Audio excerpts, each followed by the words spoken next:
Bienvenue sur Sagesse en évolution, votre espace pour explorer des idées qui transforment la manière dont nous vivons chaque jour. Dans un monde où les distractions, les obligations et le bruit ambiant menacent continuellement de détourner notre attention et de troubler notre paix intérieure, il est devenu plus essentiel que jamais de trouver un moyen de se reconnecter à soi-même. Imaginez un instant que, malgré le chaos qui vous entoure, vous puissiez accéder à un état de calme et de clarté inébranlable. Imaginez que, peu importe la pression des circonstances extérieures, vous puissiez cultiver un bien-être profond et durable. Cela semble presque utopique, non? Pourtant, c'est précisément ce que le stoïcisme, une philosophie ancienne mais étonnamment pertinente, peut vous offrir. Contrairement aux idées reçues qui associent le stoïcisme à une froideur insensible, cette philosophie enseigne en réalité une forme de résilience chaleureuse, une gratitude authentique et l'art de vivre intentionnellement. Il s'agit de maîtriser notre esprit et de nous libérer des chaînes de l'anxiété et du stress induits par ce que nous ne pouvons pas contrôler. Il s'agit de trouver la force intérieure nécessaire pour affronter les défis du quotidien, tout en préservant une certaine sérénité et un contentement qui ne dépendent pas des circonstances extérieures. Mais pourquoi cette philosophie, pratiquée par des penseurs tels que Marc Aurèle, Sénèque et Épictète, trouve-t-elle un écho aussi puissant dans notre monde moderne? La réponse est simple. Parce que nous vivons à une époque où la technologie, la course à la productivité et le flot incessant d'informations nous submergent, nous laissant souvent avec un sentiment de vide et d'épuisement. Face à cela, le stoïcisme nous propose un antidote précieux. Il nous apprend à recentrer notre attention sur ce qui est à notre portée. Nos pensées, nos actions et nos réactions. Ce sont ces éléments, après tout, qui déterminent notre bien-être et notre bonheur durable. Si vous avez déjà ressenti ce besoin profond de mettre de l'ordre dans votre vie, de la démarrer chaque jour avec un but clair et une paix intérieure que rien ne peut troubler, alors cette vidéo est faite pour vous. Nous allons plonger ensemble dans des principes stoïciens adaptés à notre quotidien. Des idées simples, pratiques et accessibles qui peuvent faire toute la différence dans la manière dont vous vivez vos matinées, abordez vos journées et, au final, construisez une existence plus sereine et significative.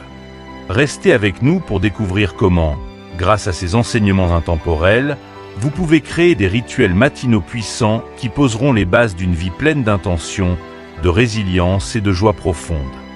Vous ne voudrez pas manquer cette occasion de transformer votre routine quotidienne en un tremplin vers un bien-être authentique et durable. Gardez votre esprit ouvert et votre curiosité éveillée, car ce voyage vers la maîtrise de soi et la paix intérieure commence ici. 1. Trouver son ikigai, une raison de se lever le matin. Trouver son ikigai est bien plus qu'une simple quête de satisfaction personnelle. C'est un voyage vers la découverte de soi qui, lorsqu'il est mené avec intention, transforme la façon dont nous abordons chaque jour. Marcus Aurelius, dans sa quête de sagesse et de maîtrise intérieure, a souligné l'importance des pensées que nous entretenons. C'est une idée puissante qui trouve un écho dans la recherche de l'ikigai, car ce concept japonais nous pousse à aligner nos pensées, nos actions et notre place dans le monde pour créer une vie pleine de sens. Mais comment intégrer cette idée dans notre vie quotidienne et pourquoi est-ce si essentiel? Imaginez-vous vous réveiller un matin sans aucune motivation, poussé uniquement par l'inertie de la routine. Vous vous levez, accomplissez vos tâches mécaniquement et traversez la journée sans but clair. Cela peut fonctionner un temps, mais cette absence de sens finit par créer un vide. L'ikigai est l'antidote à ce type de vie dénuée de direction. Il ne s'agit pas seulement de ce qui vous rend heureux ou de ce que vous faites bien. C'est une convergence unique entre ce que vous aimez, vos compétences, les besoins de la société et ce qui peut vous permettre de vivre. Cette combinaison crée un équilibre qui nourrit l'âme et offre un moteur interne inépuisable. Pour commencer à explorer votre ikigai, il est essentiel de s'arrêter un moment et de se poser des questions fondamentales. Qu'est-ce qui me passionne vraiment ? Les passions sont des indicateurs puissants de notre nature authentique. Peut-être que vous êtes captivé par l'écriture, la cuisine, l'enseignement ou l'artisanat. Ces activités, bien que souvent relégués au rang de hobby, peuvent être des pistes sérieuses vers votre Ikigai. Prenons l'exemple de Hiroshi, un ancien ingénieur devenu boulanger après des années de travail dans un bureau qui l'étouffait. Bien qu'il ait dû apprendre un tout nouveau métier et sacrifier la stabilité financière pendant un certain temps, il se levait chaque jour avec enthousiasme, car il avait trouvé une activité qui résonnait avec sa passion et servait les autres. Mais les passions seules ne suffisent pas. Dans quoi suis-je doué? Cette question vous aide à évaluer vos forces et vos talents, même ceux que vous n'avez pas encore pleinement explorés. Beaucoup d'entre nous sous-estiment leurs compétences ou les considèrent comme banales, alors qu'elles peuvent être précieuses pour autrui. Pensez à ce collègue qui a toujours su résoudre les conflits avec calme ou à cet ami qui sait expliquer des concepts compliqués avec simplicité. Ces talents innés peuvent être les clés qui, combinées à vos passions, mènent à votre Ikigai. Un Ikigai authentique ne peut exister en vase clos. Il doit répondre à un besoin extérieur. De quoi le monde a-t-il besoin?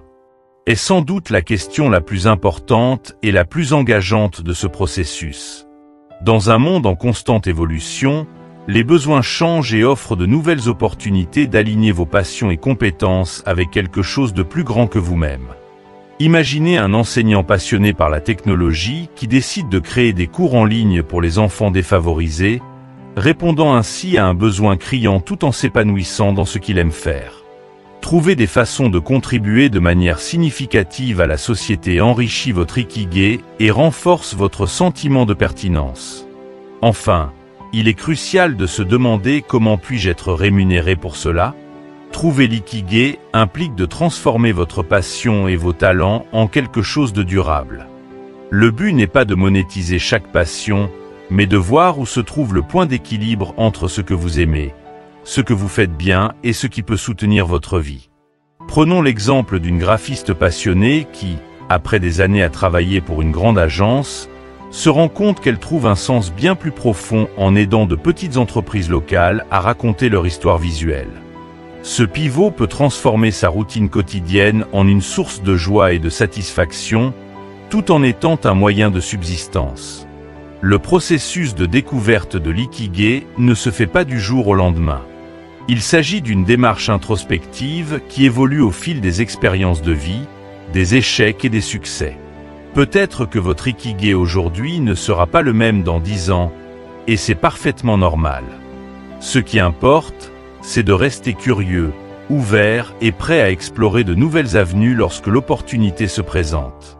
Le chemin vers l'Ikigai est parsemé de moments d'incertitude, mais aussi de découvertes enrichissantes qui donnent une nouvelle couleur à votre quotidien. Chaque petite victoire, chaque ajustement, vous rapproche de cette sensation profonde de sens et de plénitude.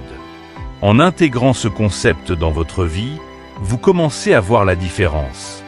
Même les tâches les plus banales prennent un nouveau sens, car elles s'inscrivent dans le cadre d'un but plus grand. Vous êtes plus engagé dans vos relations, car vous n'êtes plus distrait par un sentiment de vide ou de confusion. Votre créativité s'épanouit, stimulée par un alignement de cœur et d'esprit. C'est ici que la magie de l'Ikigai opère. Il ne s'agit pas seulement de ce que vous faites, mais de comment et pourquoi vous le faites. Alors, comment pouvez-vous commencer cette quête dès aujourd'hui? Réservez un moment de calme pour réfléchir, notez vos réponses aux 4 questions essentielles, et ne vous pressez pas. Permettez-vous de rêver, d'explorer et de vous reconnecter à ce qui allume une flamme en vous. L'ikigai, comme le soulignent les philosophes stoïciens et les sages japonais, est un engagement à vivre pleinement, avec intention et gratitude. Il représente la promesse que chaque matin, vous pouvez vous lever non pas par habitude, mais avec une vraie raison d'être, prête à éclairer chaque pas de votre journée. Nous venons d'explorer l'importance de l'ikigai et comment il peut transformer la simple action de se lever le matin en un moment empreint de sens. Mais cette découverte de soi doit être soutenue par des pratiques qui garantissent un bon départ chaque jour. Pour cela, il est essentiel de savoir comment préparer vos soirées afin de poser les bases de matinées pleines d'intention. 2. Préparer la veille pour réussir le lendemain. L'importance de la préparation de la veille est souvent sous-estimée, mais elles constituent un pilier fondamental pour garantir des matinées productives et sereines. Ce que nous faisons avant de nous coucher peut avoir un impact profond sur la qualité de notre sommeil, notre niveau d'énergie et notre disposition mentale au réveil. Imaginez cela comme un athlète qui se prépare la veille d'une compétition importante. Il ne laisse rien au hasard. Il s'assure que tout est prêt, que son corps et son esprit sont détendus et prêts à relever le défi du lendemain. De la même manière, adopter une routine du soir structurée et apaisante peut transformer votre façon de commencer chaque jour. La première étape pour préparer votre matin est de couper court aux distractions numériques. Les écrans, que ce soit ceux de nos téléphones, tablettes ou télévisions, émettent une lumière bleue qui perturbe notre cycle naturel de sommeil. Cette lumière signale à notre cerveau qu'il est encore jour, retardant la libération de la mélatonine, l'hormone du sommeil. Mais ce n'est pas seulement une question de biologie. Le contenu que nous consommons avant de dormir peut également influencer notre humeur et nos pensées. Scroller frénétiquement sur les réseaux sociaux ou lire des nouvelles anxiogènes avant de fermer les yeux peut laisser des résidus émotionnels négatifs qui affectent la qualité de notre sommeil et notre état d'esprit au réveil. Alors, comment éviter ce piège? Une règle simple mais puissante. Limitez l'utilisation des écrans au moins 1 heure avant de vous coucher. À la place, choisissez des activités qui favorisent la relaxation et la préparation mentale.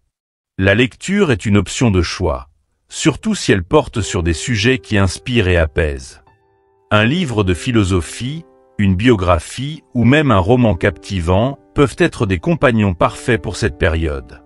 Prenons l'exemple de Jean, un entrepreneur qui a décidé de troquer ses 30 minutes habituelles de scroll sur son téléphone contre la lecture de quelques pages de méditation de Marc Aurèle. Rapidement, il a remarqué que non seulement il s'endormait plus facilement, mais il se réveillait avec un esprit plus clair, prêt à affronter les défis de sa journée. Une autre pratique précieuse consiste à noter vos priorités pour le lendemain. Ce geste simple mais puissant sert à libérer votre esprit des pensées qui pourraient tourner en boucle pendant la nuit. En posant sur papier vos tâches et objectifs pour le lendemain, vous soulagez votre cerveau, lui permettant de se détendre en sachant que rien ne sera oublié. Cette planification active met également en place un mécanisme d'anticipation positive. Vous allez vous coucher avec une feuille de route pour le lendemain, ce qui vous donne un sentiment de maîtrise et de contrôle sur votre journée à venir. La méditation est un autre outil remarquable pour se préparer à une nuit réparatrice. Vous n'avez pas besoin d'être un expert ou de passer des heures en position du lotus. Quelques minutes de respiration consciente suffisent. Fermez les yeux, prenez de profondes inspirations et expirez lentement. Concentrez-vous sur le moment présent, en laissant de côté les soucis et les préoccupations de la journée. Cette pratique apaise le système nerveux, réduit le stress et favorise l'endormissement. Clara, une mère de 2 enfants qui jongle entre travail et vie de famille, a adopté cette pratique il y a quelques mois. Elle raconte que cette petite pause méditative avant le coucher a complètement changé ses nuits, la libérant de l'agitation mentale et lui permettant de se réveiller le matin plus sereine et pleine d'énergie. Mais il ne s'agit pas seulement de ce que vous faites avant de dormir, il s'agit aussi de créer une ambiance propice à la détente. Votre chambre devrait être un sanctuaire dédié au repos.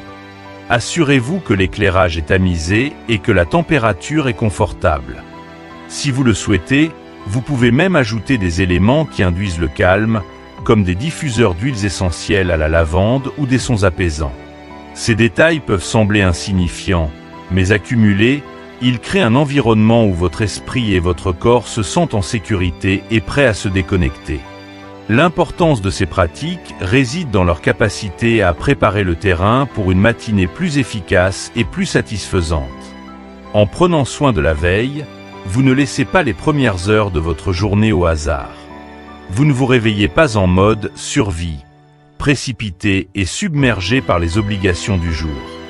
Au contraire, vous vous levez en ayant déjà un cap, une direction et la confiance nécessaire pour l'aborder. C'est un cycle vertueux. Des soirées apaisantes engendrent des nuits réparatrices, qui elles-mêmes produisent des matinées productives.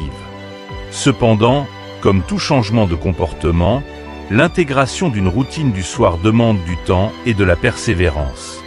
Au début, il peut être tentant de revenir à ses anciennes habitudes, surtout après une journée stressante où l'idée de se plonger dans les réseaux sociaux semble une solution facile pour décompresser.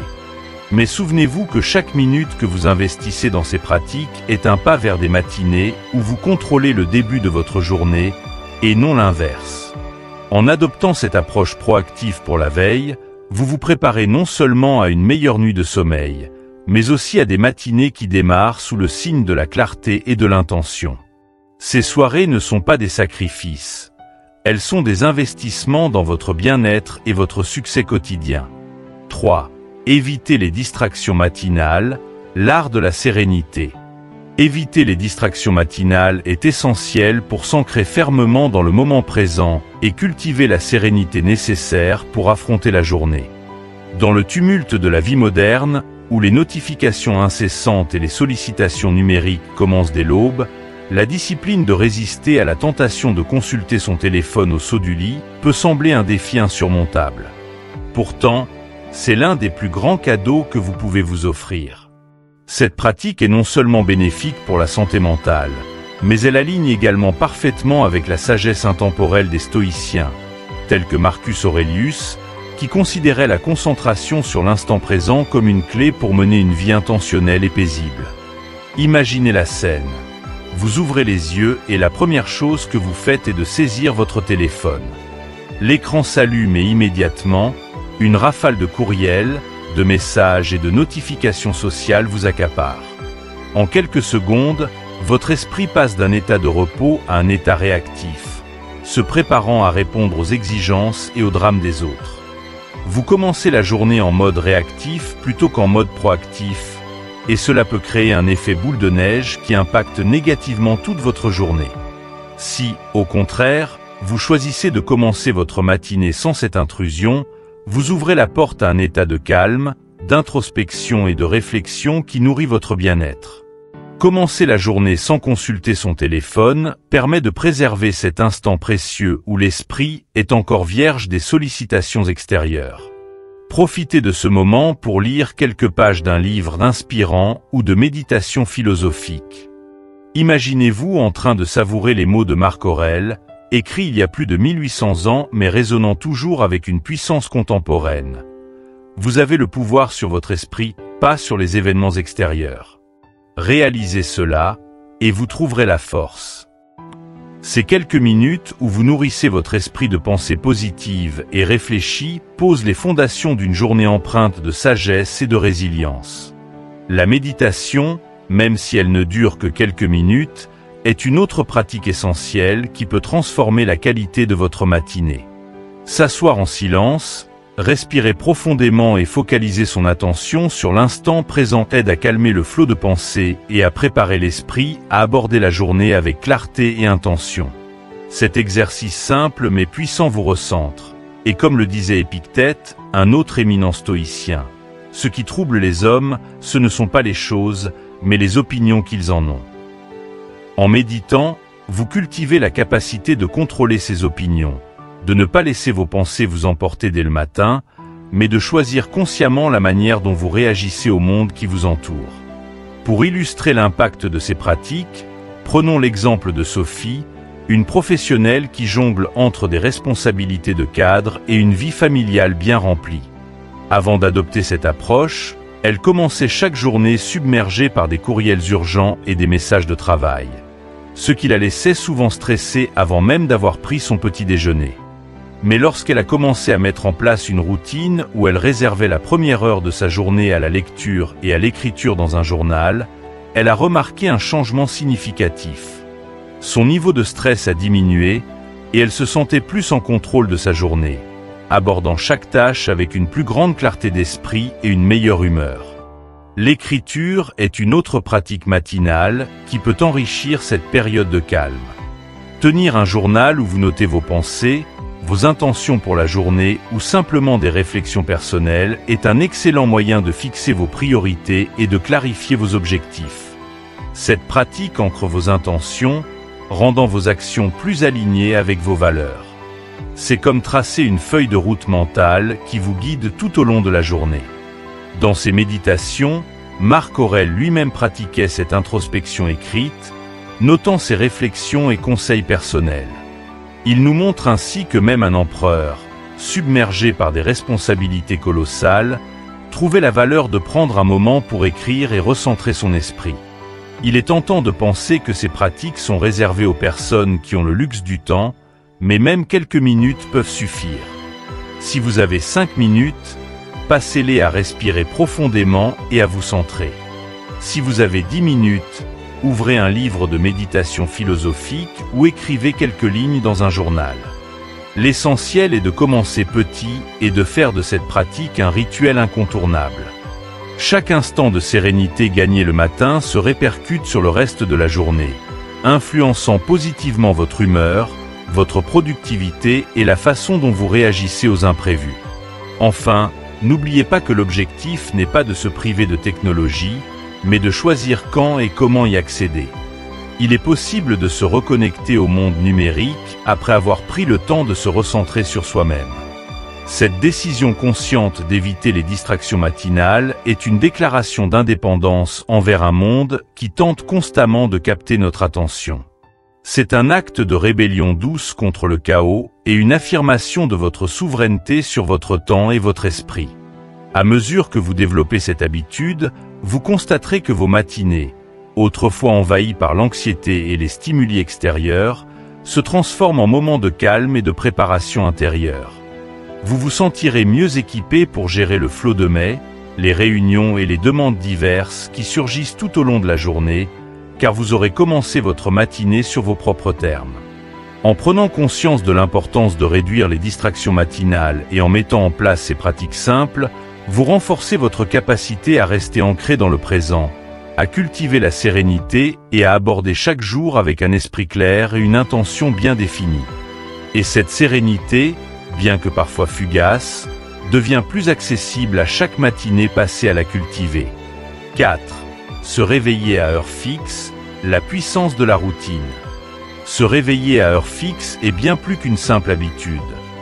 C'est un engagement envers soi-même, une discipline qui démontre la volonté de prendre le contrôle de sa vie.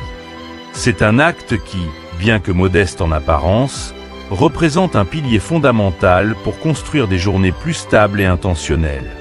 Cette régularité dans le réveil agit comme une ancre, vous permettant de structurer vos journées avec une base solide. Dans un monde où les imprévus et les sollicitations peuvent facilement perturber nos plans, se réveiller à la même heure chaque jour est une manière de reprendre un peu de contrôle sur l'incontrôlable. Au début, il est vrai que cette pratique peut sembler difficile. La tentation de rester sous la couette, surtout après une longue journée ou une nuit moins réparatrice, peut paraître irrésistible. Cependant, c'est dans ces moments de faiblesse que se forge la vraie résilience. Prenons l'exemple d'Alexandre, un employé de bureau qui avait du mal à se lever à l'heure le matin. Son manque de régularité influait sur le reste de sa journée. Il se sentait constamment pressé, stressé et épuisé avant même d'avoir commencé sa journée. Lorsqu'il a décidé de se réveiller à une heure fixe chaque jour, il a remarqué que même s'il avait du mal au début, cette pratique a commencé à créer un effet domino positif. Se lever tôt lui donnait le temps de prendre un petit déjeuner tranquille, de lire quelques pages d'un livre motivant et de méditer. Rapidement, il a commencé à aborder sa journée avec une attitude plus calme et plus proactive. Le réveil à heure fixe n'est pas seulement bénéfique pour la productivité, il est également crucial pour la santé mentale et physique.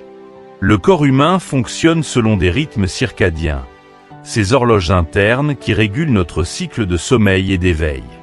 Lorsque nous maintenons une heure de lever constante, nous synchronisons notre horloge interne, ce qui améliore la qualité de notre sommeil et notre niveau d'énergie tout au long de la journée. Les réveils à des heures variables, en revanche, perturbent ces rythmes et peuvent entraîner des sentiments de fatigue chronique et de confusion. Pour ceux qui luttent avec cette discipline, il est important de commencer progressivement. Si vous avez l'habitude de vous réveiller à des heures très différentes, essayez d'ajuster progressivement votre horaire, par tranche de 15 à 30 minutes, jusqu'à atteindre leur idéal. La clé est de persévérer, même lorsque l'envie de céder à la facilité se fait sentir. Comme le disait Marc Aurèle, rien de grand n'a jamais été accompli sans persévérance. Chaque matin où vous respectez votre engagement envers vous-même, vous renforcez votre capacité à affronter les autres défis de la journée avec la même détermination. La puissance de la routine matinale ne réside pas seulement dans l'heure à laquelle vous vous levez, mais aussi dans ce que vous faites de ce temps gagné. Se réveiller tôt et à heure fixe ouvre la voie à des activités qui enrichissent l'esprit et le corps. Par exemple, consacrer 10 minutes à une série d'étirements ou à un exercice léger peut aider à éveiller votre corps et à stimuler votre circulation sanguine. Ces petites attentions matinales envoient un message clair à votre esprit. Je suis prêt à affronter cette journée avec intention. Au-delà des bienfaits immédiats sur la productivité et le bien-être, se lever à une heure fixe favorise le développement de qualités essentielles telles que la discipline, l'engagement et l'autonomie. C'est un rappel quotidien que vous avez le pouvoir de choisir comment commencer votre journée, et ce choix influence tout le reste. Contrairement à une journée où vous êtes propulsé hors du lit par la sonnerie de l'alarme en mode panique, se lever à une heure prédéfinie vous permet de débuter la journée en mode proactif et non réactif. Vous devenez le créateur de votre journée, et non la victime de ses circonstances. Prenons un exemple concret. Laura, une infirmière travaillant en horaire décalé, trouvait difficile de se réveiller à heure fixe, surtout après ses gardes de nuit. Mais elle a décidé de se lever à la même heure, même les jours de repos, afin de réguler son sommeil et d'améliorer son bien-être. Les premiers jours ont été pénibles, mais après quelques semaines, elle a remarqué que son humeur s'était nettement améliorée et qu'elle avait plus d'énergie pendant ses journées de travail. Cette régularité lui a permis de récupérer plus efficacement et de se sentir plus présente et attentive, même lors des journées les plus chargées. Pour soutenir cette pratique, il peut être utile de créer un environnement propice au sommeil et au réveil à heure fixe. Des détails simples, comme laisser un coin de vos rideaux légèrement ouvert pour que la lumière naturelle puisse filtrer le matin, peuvent rendre le réveil plus doux. Ou encore, préparez votre espace de la veille. Posez votre livre préféré sur la table de chevet ou préparez votre tenue pour la journée. Ces petits gestes facilitent le passage de la nuit au jour et rendent le réveil moins abrupt. La régularité dans le lever devient alors un pilier autour duquel tout le reste peut s'organiser. Lorsque vous vous levez de manière cohérente, vous constatez que d'autres aspects de votre vie deviennent eux aussi plus stables et plus prévisibles. Cela crée un effet d'entraînement où d'autres bonnes habitudes peuvent s'enraciner plus facilement, qu'il s'agisse de l'exercice physique, de la méditation ou de la planification de vos objectifs quotidiens. Cette routine devient une déclaration silencieuse mais puissante. Vous choisissez de vivre votre vie avec intention, un matin à la fois. 5. S'accorder de la compassion.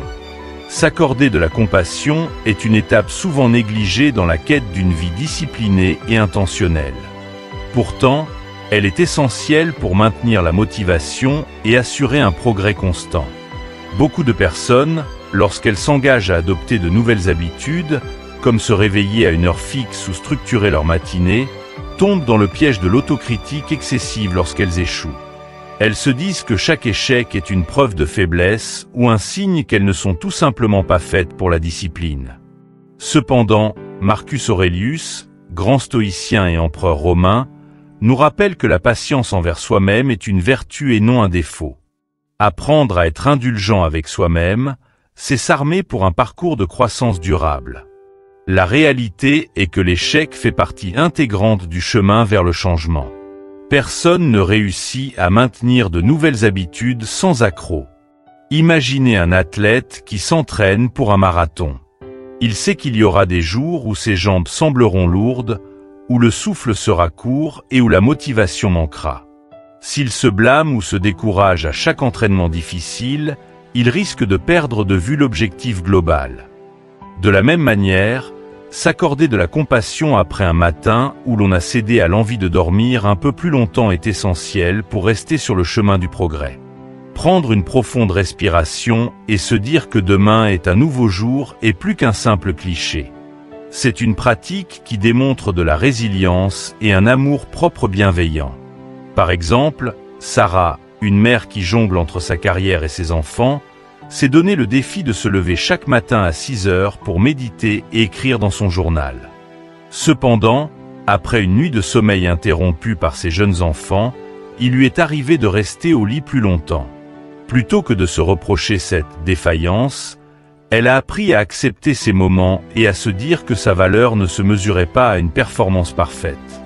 Cette acceptation lui a permis de maintenir son engagement à long terme, car elle savait qu'elle pouvait toujours reprendre son rituel le lendemain sans culpabilité. Être patient avec soi-même, c'est comprendre que la discipline et la compassion ne s'opposent pas. Elles se complètent. La rigueur nous pousse à nous améliorer, tandis que la compassion nous permet de continuer à avancer même après un échec.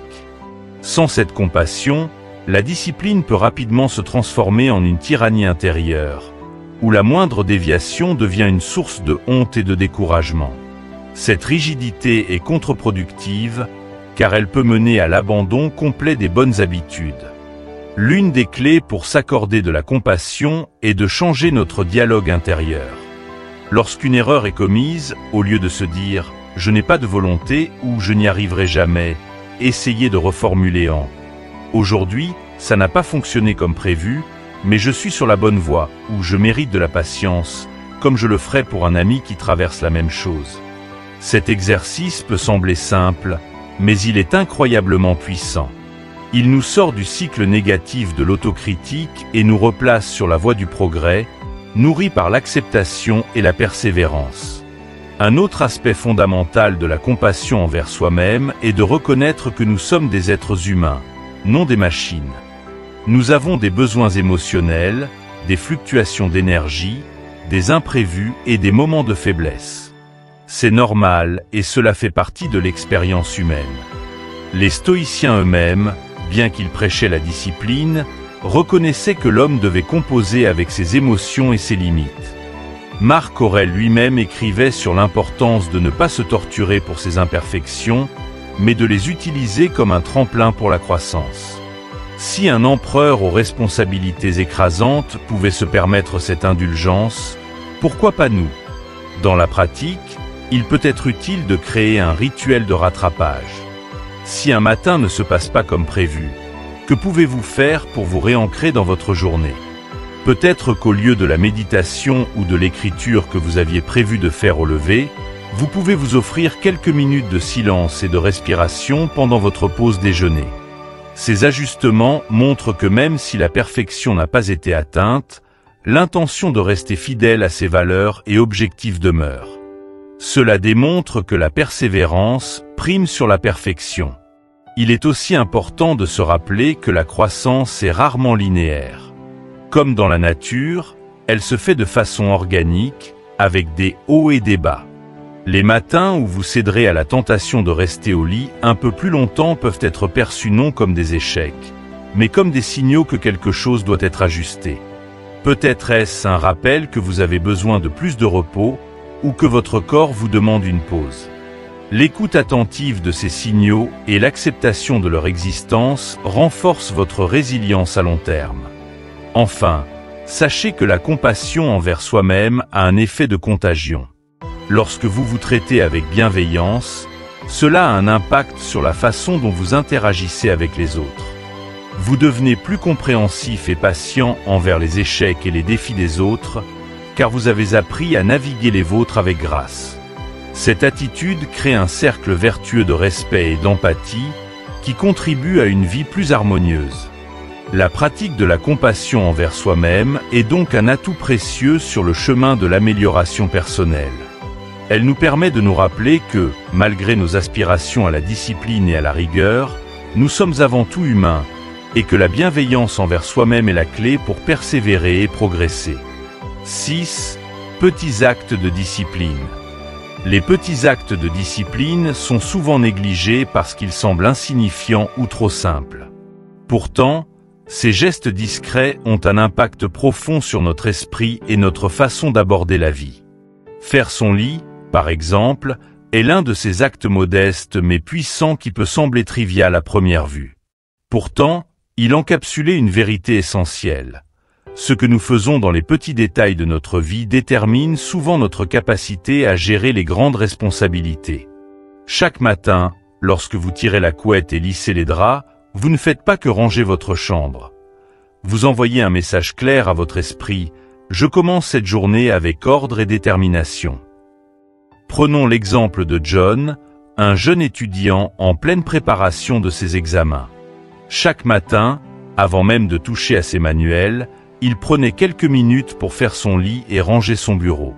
Cet acte, bien que simple, lui donnait un sentiment d'accomplissement immédiat, renforçant sa motivation pour le reste de la journée.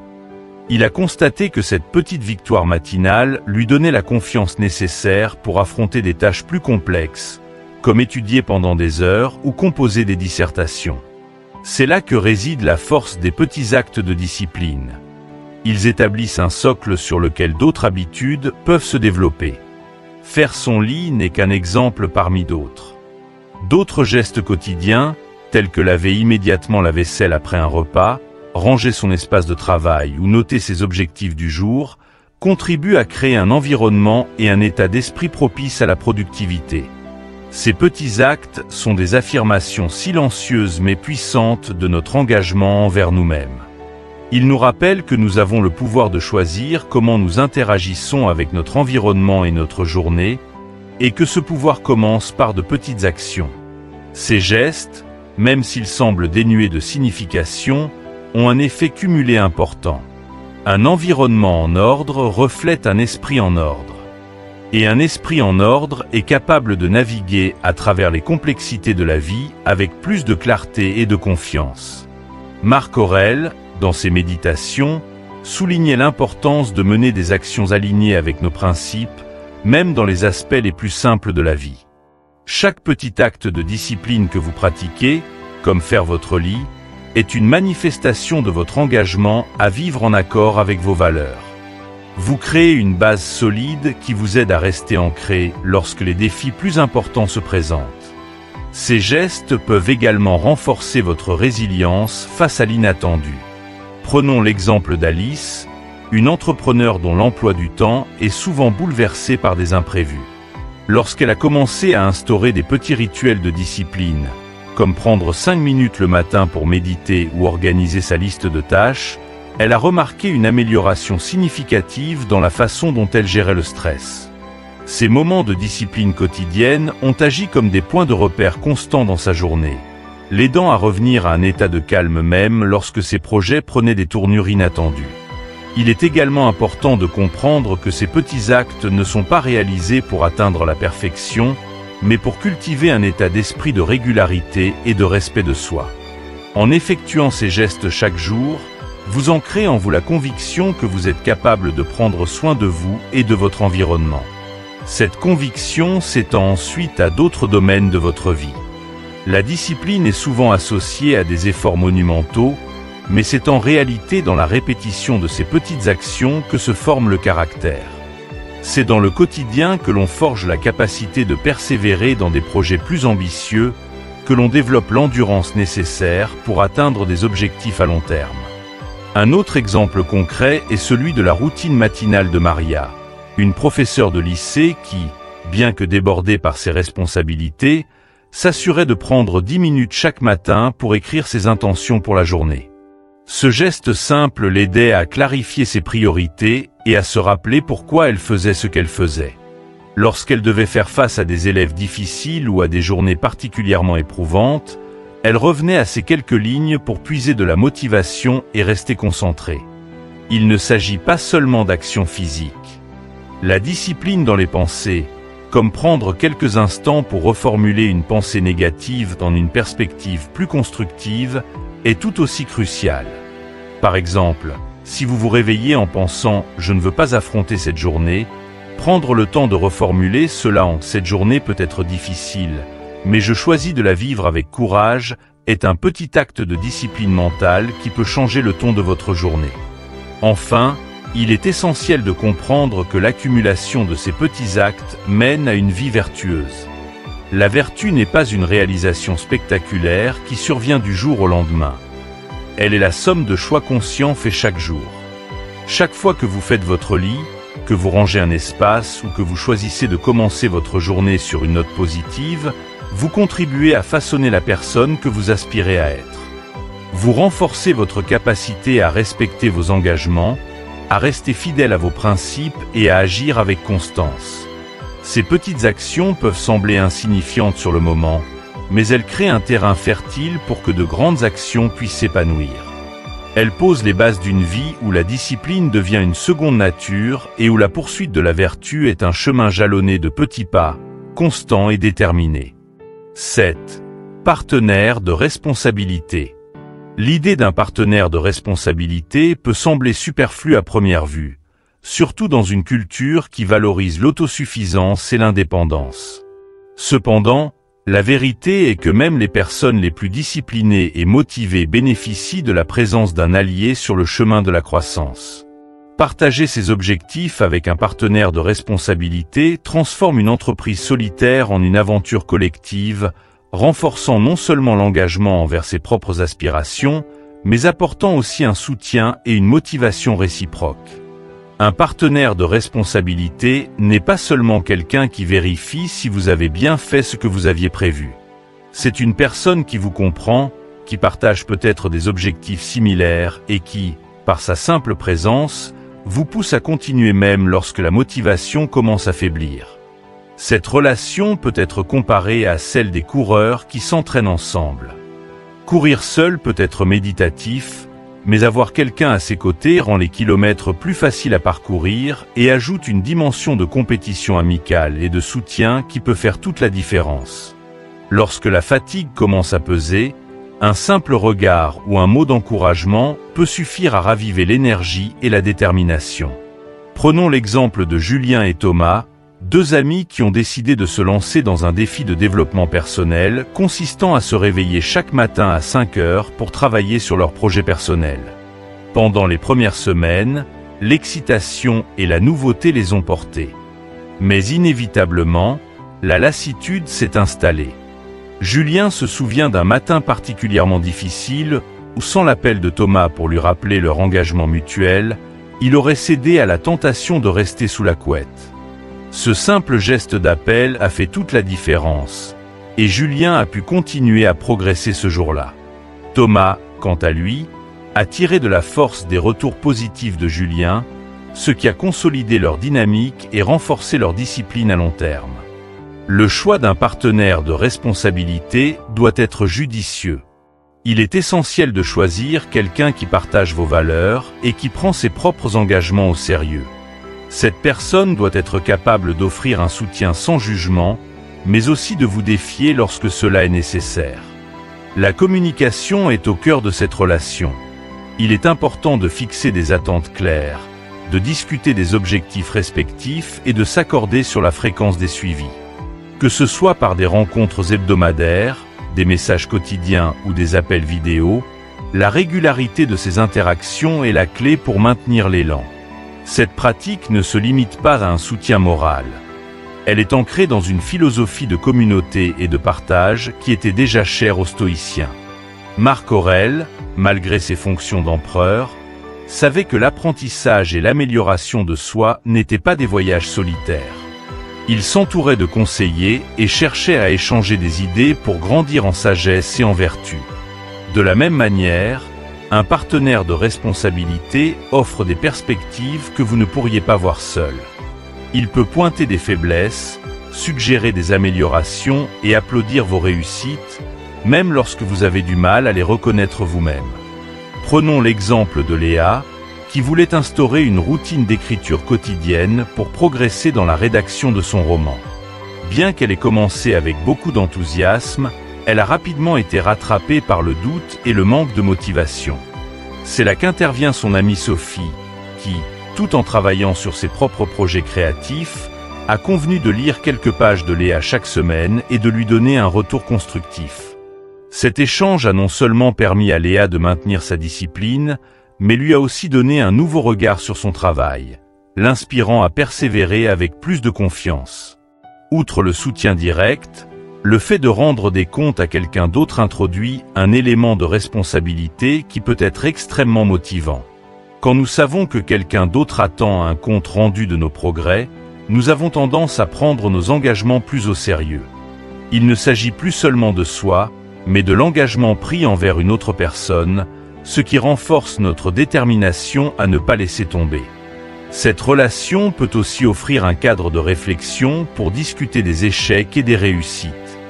Loin d'être un simple point de contrôle, le partenaire de responsabilité devient un confident avec qui vous pouvez échanger des idées et trouver des solutions aux obstacles rencontrés. Vous pouvez par exemple parler des moments où il était difficile de suivre votre routine et réfléchir ensemble aux ajustements possibles. Cette flexibilité et cette ouverture d'esprit sont cruciales pour progresser sur le long terme. Pour ceux qui se demandent comment trouver un tel partenaire, il existe plusieurs options. Vous pouvez choisir un ami de confiance, un collègue partageant des ambitions similaires ou même rejoindre des groupes en ligne ou des inconnus, mais animés des mêmes désirs d'amélioration, se soutiennent mutuellement. Dans certains cas, des mentors ou des coachs peuvent également jouer ce rôle, apportant une expertise supplémentaire pour guider votre démarche. La présence d'un partenaire de responsabilité ne doit pas être perçue comme une dépendance, mais comme un catalyseur de croissance. Elle offre un soutien qui enrichit le processus et rappelle que la discipline, tout en étant un effort personnel, peut être amplifiée par l'interaction humaine. C'est l'illustration parfaite que la force se trouve non seulement dans l'individu, mais aussi dans la communauté. En conclusion, la valeur d'un partenaire de responsabilité réside dans sa capacité à transformer un voyage solitaire en une quête partagée. C'est un soutien moral, un miroir de nos progrès et un rappel constant que nous ne sommes pas seuls dans notre quête de discipline et de croissance. Cette aide partagée renforce notre engagement envers nos objectifs, nous pousse à continuer dans les moments difficiles et nous rappelle que la route, bien qu'empreinte de défis, est plus douce lorsqu'elle est parcourue à deux. 8.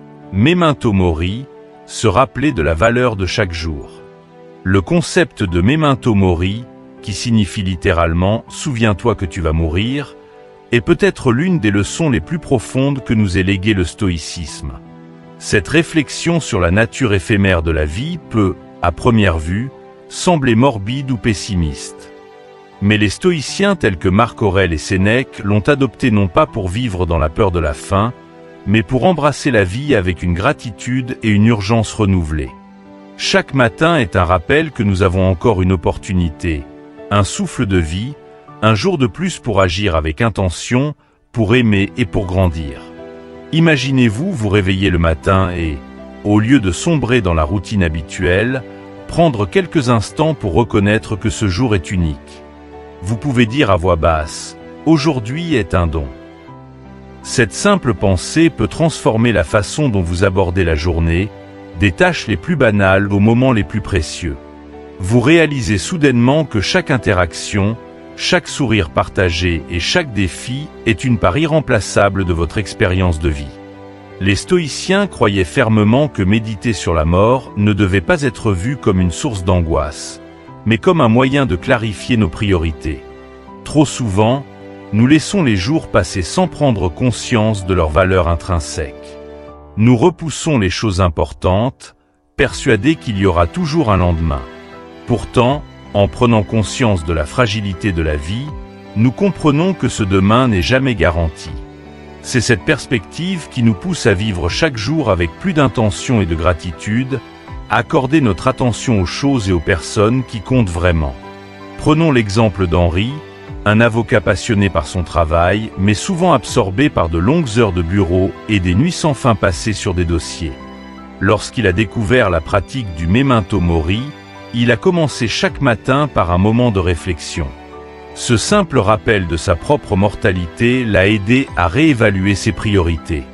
Il a décidé de consacrer davantage de temps à sa famille et à ses passions en dehors du travail. Son approche de la vie a changé.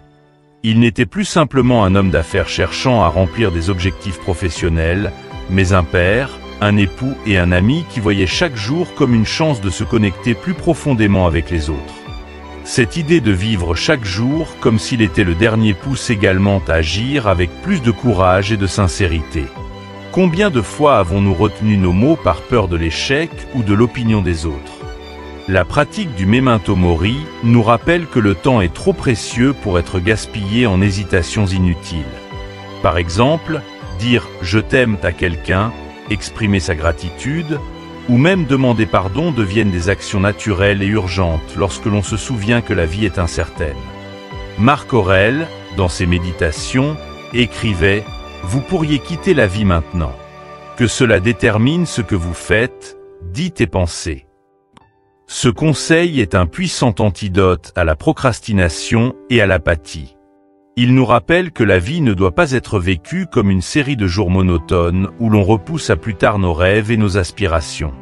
Au lieu de cela, chaque jour devient une chance de se rapprocher de ses objectifs, de créer des souvenirs et de tisser des liens qui enrichissent notre existence. La pratique du memento mori peut également être un remède à l'insatisfaction et au mécontentement. Dans notre monde moderne, où la comparaison sociale et la recherche constante de plus de succès, plus d'argent, plus de reconnaissance sont devenues la norme, il est facile de perdre de vue l'essentiel. Se rappeler la brièveté de la vie peut nous aider à voir la richesse déjà présente autour de nous. L'air frais d'un matin, un rayon de soleil, une conversation sincère. Ces petites choses prennent une importance immense lorsque l'on se rappelle qu'elles ne dureront pas éternellement. Le memento mori encourage également la simplicité et la présence. Au lieu de se précipiter d'une tâche à l'autre ou de vivre dans l'anticipation constante de l'avenir, on apprend à savourer chaque moment. Prenons l'exemple de Céline, une photographe passionnée par la capture de la beauté simple de la vie quotidienne. Elle pratiquait le memento mori en se disant chaque matin « Aujourd'hui, je vais voir le monde comme si c'était la dernière fois ». Cette perspective a enrichi son art, car elle trouvait la beauté dans des détails que beaucoup auraient ignorés.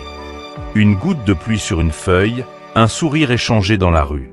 Cultiver cette conscience de la mortalité ne signifie pas ignorer les responsabilités quotidiennes, mais plutôt les aborder avec un nouveau regard. Faire son travail, s'occuper de sa famille, et même gérer des situations stressantes prend un autre sens lorsque l'on sait que chaque moment est unique et irremplaçable. Cette conscience aide aussi à relativiser les petits tracas et frustrations. Un retard, un échec mineur ou un désaccord prennent moins d'importance lorsque l'on se rappelle que la vie est trop courte pour se laisser submerger par ces détails. Pour intégrer la pratique du memento mori dans votre routine, vous pouvez commencer par de petits rituels. Peut-être un moment de réflexion au réveil, où vous respirez profondément et reconnaissez la chance d'avoir un jour de plus. Vous pourriez aussi choisir un objet symbolique, comme une bougie que vous allumez chaque matin en signe de gratitude, ou même un simple rappel écrit sur votre bureau « Souviens-toi de vivre ». Se rappeler la valeur de chaque jour par le prisme du memento mori n'est pas une injonction à vivre dans la peur, mais plutôt une invitation à célébrer la vie. Cette perspective peut transformer notre quotidien et nous pousser à vivre avec plus de passion, d'authenticité et de présence. En conclusion, le memento mori est un guide vers une vie intentionnelle et enrichissante. Il nous apprend à ne pas prendre le temps pour acquis, à savourer chaque instant et à agir avec une clarté qui honore la fragilité de notre existence. En intégrant cette pratique, chaque matin devient plus qu'un simple début de journée. Il devient une déclaration de gratitude et de détermination à vivre pleinement. 9. La visualisation négative, préparer l'esprit au défi. La visualisation négative, ou premeditatio malorum en latin, est une pratique stoïcienne qui peut transformer la manière dont nous abordons les défis de la vie. À première vue, cela peut sembler contre-intuitif. Pourquoi imaginer volontairement les pires scénarios possibles? N'est-ce pas s'inviter à l'inquiétude et au stress? En réalité, les stoïciens ont compris que cette pratique, loin d'encourager le pessimisme, forgeait la résilience et une profonde appréciation de la vie. Elle nous prépare mentalement aux imprévus, nous permettant ainsi de les affronter avec calme et contrôle.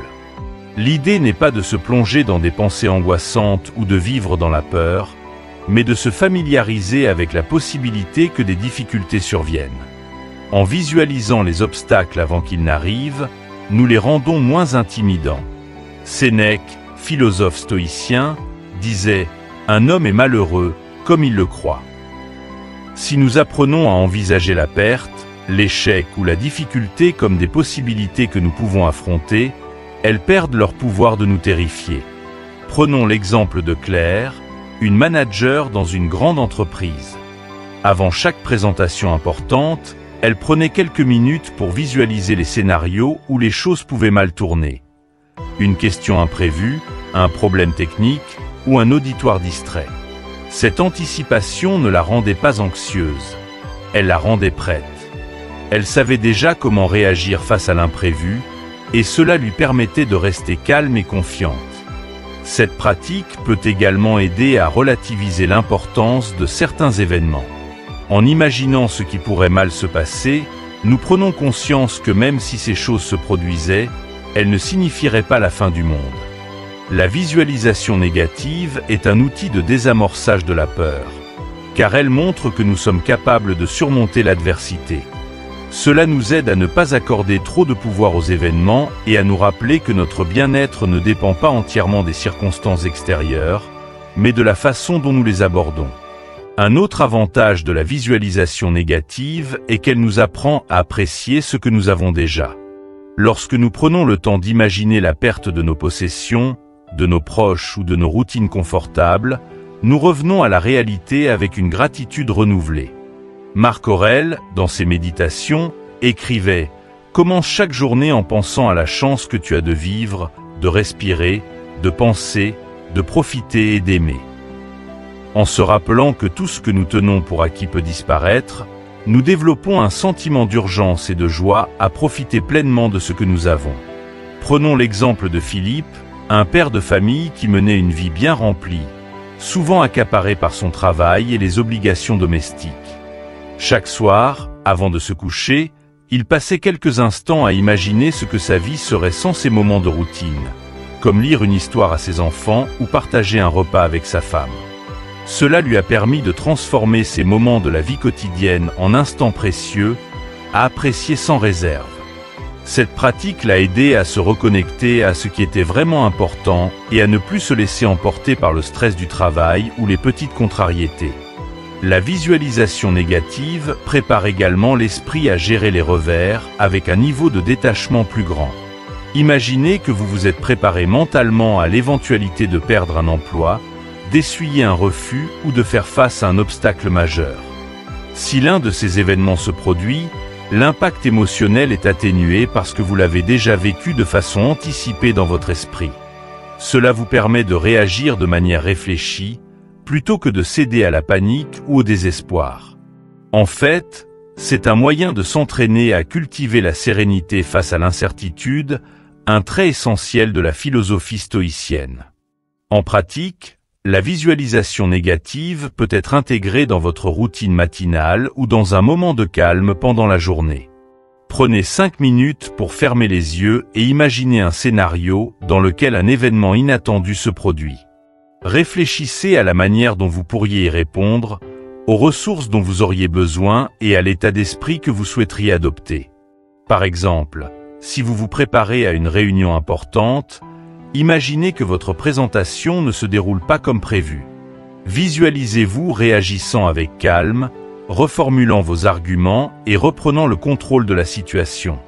Ce type de préparation mentale vous renforce et vous rappelle que vous êtes capable de naviguer à travers des eaux troubles.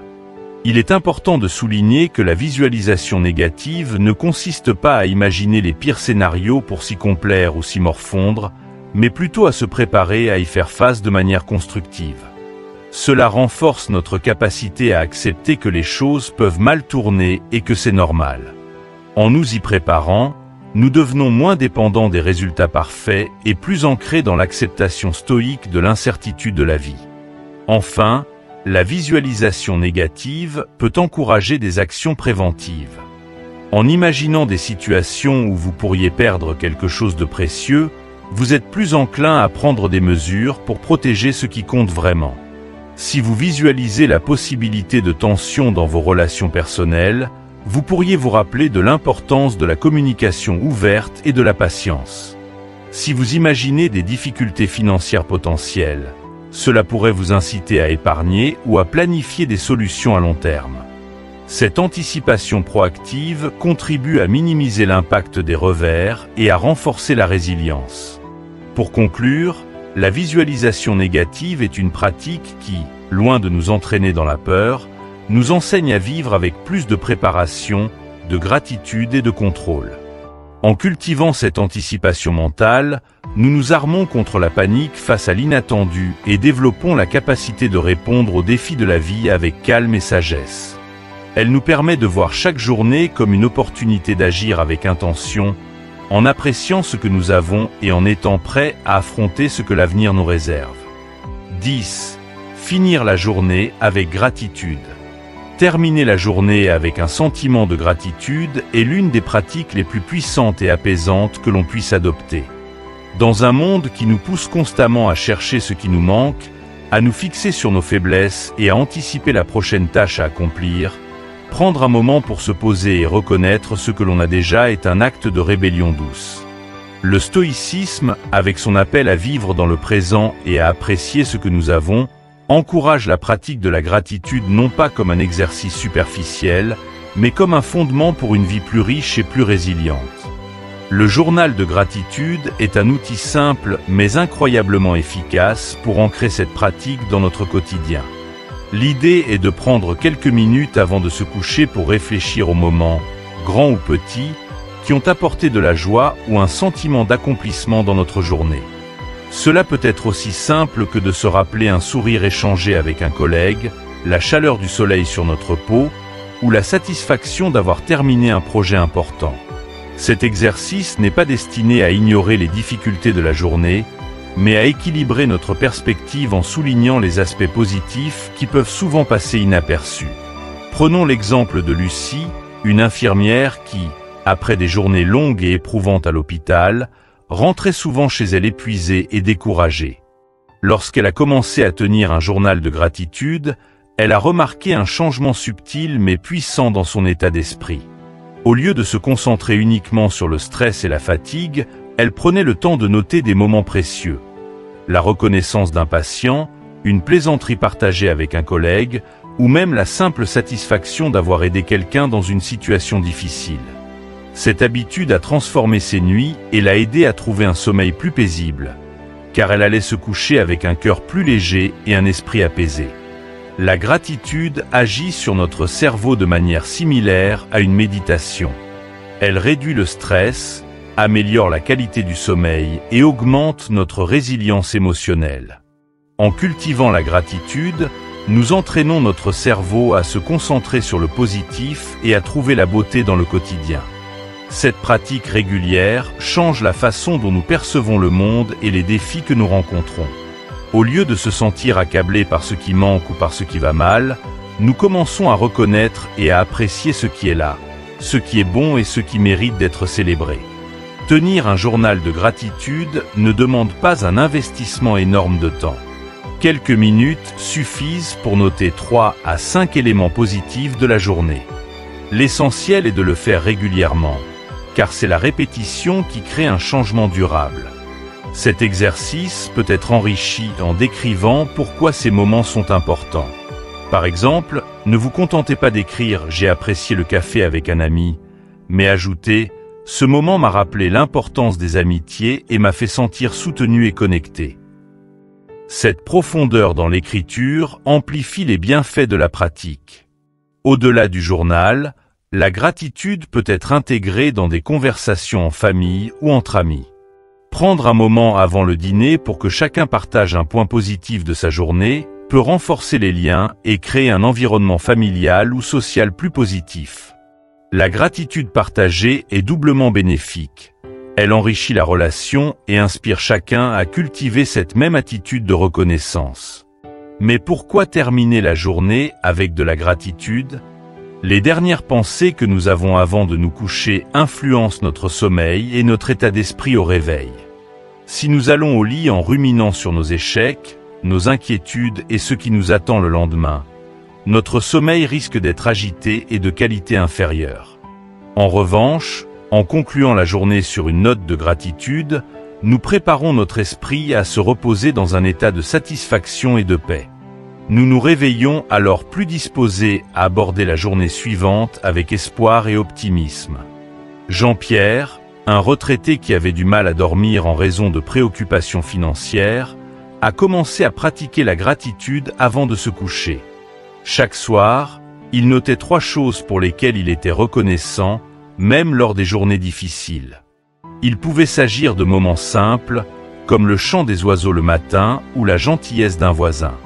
Peu à peu, il a remarqué que son sommeil devenait plus réparateur et qu'il se sentait moins anxieux à l'idée de ce que l'avenir pouvait lui réserver. Cette pratique l'a aidé à changer sa perception et à renforcer sa résilience face aux défis de la vie. La gratitude est également un excellent moyen de clore une journée difficile. Elle n'efface pas les problèmes ni les erreurs, mais elle aide à y faire face avec une attitude plus positive et constructive. En écrivant des éléments positifs même lors des jours les plus sombres, nous nous entraînons à trouver la lumière dans l'obscurité. Cette capacité est l'une des clés de la résilience émotionnelle. Les stoïciens nous apprennent que la vie est faite de hauts et de bas, et que ce n'est pas ce qui nous arrive qui détermine notre bonheur, mais notre réaction à ces événements. La gratitude nous aide à répondre à la vie avec un état d'esprit stoïque, centré sur l'appréciation du moment présent et la reconnaissance de ce que nous avons. Enfin, la gratitude nous rappelle que nous sommes connectés à quelque chose de plus grand que nous. Elle nous pousse à reconnaître l'impact des autres dans notre vie et à apprécier les efforts et la bienveillance des personnes qui nous entourent. Cela peut nous encourager à exprimer cette reconnaissance à travers des mots ou des actions, renforçant ainsi nos relations et créant un cercle vertueux de gentillesse et de soutien mutuel. Pour conclure, finir la journée avec de la gratitude est une pratique simple mais transformatrice. Elle nous aide à clore la journée sur une note de satisfaction, prépare notre esprit pour un sommeil paisible et renforce notre capacité à affronter le lendemain avec un cœur plein d'espoir. En cultivant la gratitude, nous faisons de chaque journée, qu'elle soit ordinaire ou difficile, un chapitre digne d'être apprécié. En adoptant ces pratiques stoïciennes au quotidien, nous faisons bien plus que simplement structurer nos journées.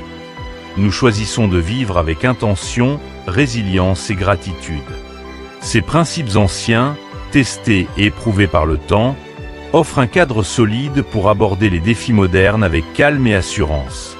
Commencer sa journée en alignant ses actions sur ses valeurs profondes, préparer la veille pour un matin paisible, cultiver la discipline à travers de petits gestes et reconnaître la puissance des liens humains à travers des partenaires de responsabilité sont autant de moyens de renforcer notre esprit.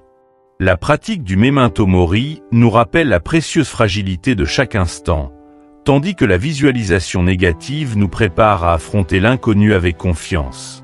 Enfin, terminer la journée sur une note de gratitude transforme même les jours les plus ordinaires en source de contentement et de paix. Rappelez-vous, chaque matin est une opportunité de se rapprocher de la meilleure version de soi-même, celle qui agit avec intégrité, qui est prête à affronter les défis sans crainte et qui trouve de la joie dans la simplicité. Ces pratiques ne transforment pas la vie du jour au lendemain, mais elles façonnent progressivement une existence où l'on se sent en paix avec soi-même et aligné avec ses principes. C'est une vie où chaque moment, qu'il soit calme ou tumultueux, est accueilli avec l'esprit tranquille et le cœur reconnaissant. En intégrant ces stratégies, vous découvrirez le pouvoir de vivre en harmonie avec les valeurs du stoïcisme. Chaque matin devient une plateforme pour construire la résilience, chaque journée une toile où peindre votre propre version de la vertu et de la sagesse. Ce cheminement, bien que ponctué de défis, est une aventure qui vous rapproche de ce qui compte réellement. La satisfaction d'une vie vécue intentionnellement, où l'on embrasse le moment présent tout en restant prêt pour l'avenir. Si ces pratiques résonnent en vous et que vous souhaitez poursuivre ce voyage vers une vie plus équilibrée et épanouie, je vous invite à rejoindre notre communauté en ligne. Votre soutien est précieux pour faire grandir Sagesse en évolution et pour que nous puissions continuer à explorer ensemble ces enseignements intemporels. N'oubliez pas d'aimer la vidéo, de la partager avec vos amis et de vous abonner à la chaîne. Cliquez également sur la cloche de notification pour ne rien manquer des prochaines vidéos qui vous aideront à approfondir votre compréhension et à appliquer ces stratégies stoïciennes au quotidien. Ensemble, avançons vers une vie plus consciente, résiliente et remplie de gratitude. Merci de faire partie de cette aventure et à bientôt sur Sagesse en évolution.